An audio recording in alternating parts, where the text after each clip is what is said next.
Bonjour, content de vous retrouver, Parachat Trouma. Allez, viens, on va expliquer Terouma.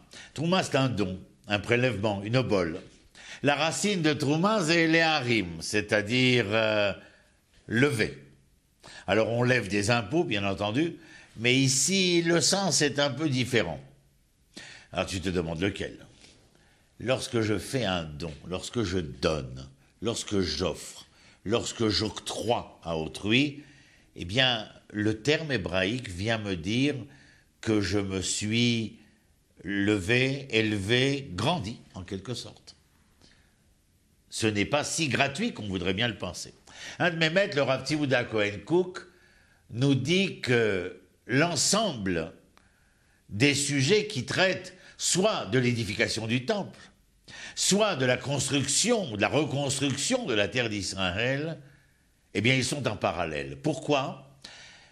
Le Talmud nous dit que les choses ne peuvent se faire que étape par étape. Kima, kima. Alors, bien sûr, il y a des gens qui sont absolument empressés et qui voudraient tout maintenant.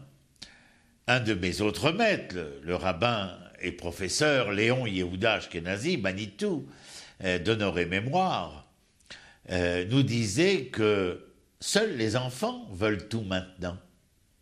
D'ailleurs, tu le sais, tes enfants veulent Bamba maintenant, Bisli maintenant. Et puis il y a d'autres enfants qui veulent la paix maintenant. Et il y a encore d'autres enfants qui veulent le Messie maintenant. Impossible. J'avais un enfant, enfin, je te le raconte, mais c'est qu'entre nous. Mon aîné, lorsqu'il est né, eh bien, au bout de 12 mois, 13 mois, 14 mois, commençait à se mettre à genoux, à vouloir se lever en s'accrochant au meuble. Et puis, il se levait, il tombait, il se levait, il tombait. Et je me disais, mais il ne marchera jamais, ce gosse.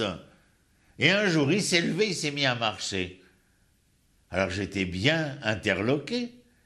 Et là, j'ai appris que les enfants marchaient parce que dans la mémoire collective de l'humanité, il y avait que les enfants se lèvent et tombent, se lèvent et tombent, se lèvent et tombent. Et un jour, grâce à cela, ils se lèvent et ils marchent. Étape par étape. C'est important. Et puis, autre chose dans ces constructions, mais prenons le temple par exemple, puisque là nous sommes dans vers la fin du livre de Shemot. Chaque ustensile va être offert, bien entendu. Mais chaque ustensile va être élaboré. Alors il y a d'abord 3 étapes que je me suis notées. Les Shem HaKodesh, c'est-à-dire que ce que je vais faire maintenant est, à des fins sacrées. Je ne vais pas, donner à cet objet une autre fonction que la fonction sacrée à laquelle je le destine. Deuxièmement, eh bien, une fois que j'ai dans l'idée que cet objet sera sacré, eh bien, il faut que je l'élabore, que je le construise, que je le fasse, que je le réalise. Et en troisième, eh bien, une fois que l'objet consacré au sacré, eh bien, je viens de le dire, il faudra que je le consacre. Tout simplement.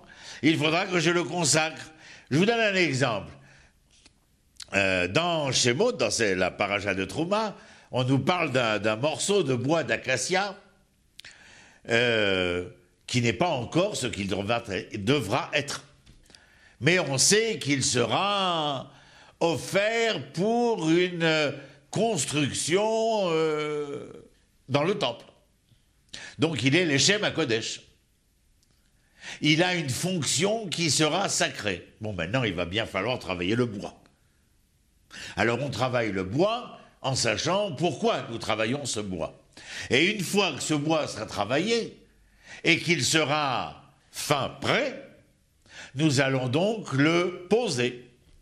Lorsqu'il sera posé, et que comme lui seront posés l'ensemble des éléments qui vont composer le Mikdash, eh bien il y aura consécration.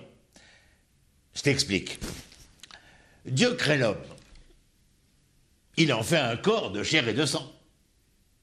Mais tu te rappelles, à un moment donné, dans le livre de Bereshit, il nous dit qu'il insuffle un souffle de vie.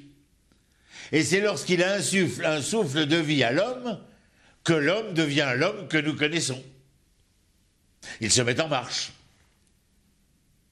Eh bien, le temple, c'est la même chose. Les objets ont une finalité sacrée.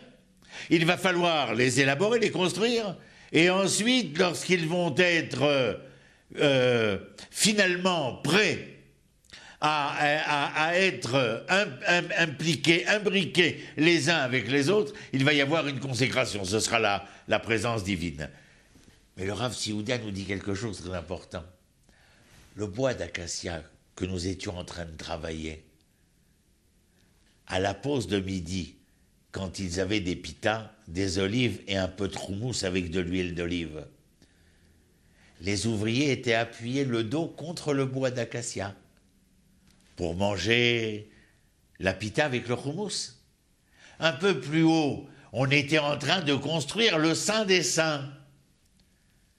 Les ouvriers se sont assis et ont mangé la pita avec le houmous et l'huile d'olive.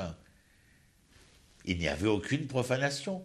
Nous étions dans la construction, en sachant que cette construction était à même de se finaliser par le sacré, mais elle n'était pas encore consacrée. Donc vous voyez bien qu'il y a étape après étape.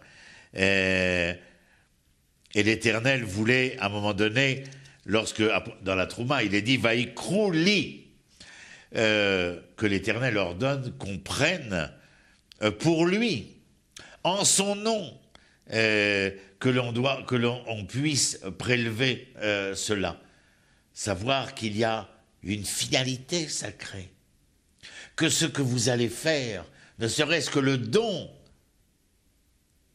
je parlais précédemment de la construction, mais le don que vous allez faire, eh bien celui-là aussi va y crouler, il sera pris pour lui, pour l'Éternel lui-même, tel que je le vois écrit ici, même si c'est un usage personnel. Donc, vous êtes peut-être amené à entendre, et toi aussi d'ailleurs, n'aie crainte, que le Chol et le Kodesh sont deux choses qui pourraient être différentes. Ceci doit être d'une finalité sacrée, mais qui le sera lorsqu'il sera consacré. Et puis il y a le matériel, les matériaux, ces gens qui sont là, qui travaillent. On a l'impression donc qu'il existe deux sphères distinctes. Mais il n'y a pas deux sphères distinctes. Il y a ici ce que l'on appelle, je ne supporte pas, mais le chol profane. Il n'y a rien de profane dans le chol. Chol, c'est ce contenant qui est encore en manque de contenu. Et le Kodesh, eh bien le Kodesh, nous l'avons déjà dit, Kodesh, Kiddush, Kadosh, c'est la vie.